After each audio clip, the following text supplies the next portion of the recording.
Hello, have a great day everyone.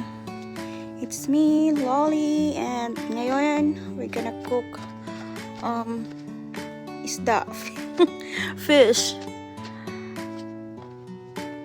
Yesterday, prinito ko na yung isda, but now I decided na gusto ko magsabaw, so yan, gagawin ko na lang siyang sinigang.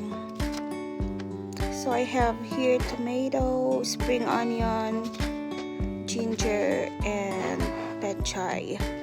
So ayan, yung pinirito kong isda kahapon, papakuluan ko na lang sa tubig.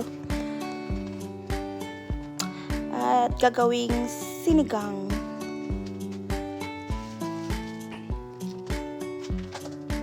So, seriously, gutom na ako dito. As in, nanginginig na yung kalamnan ko.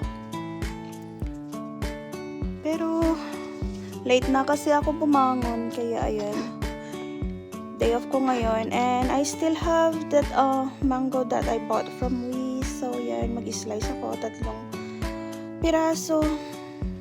Hilig-hilig ko kasi talaga sa mangga, kaya kung papakin yan, kung pwede nga lang papakin buong maghapon yung isang karton, pwede.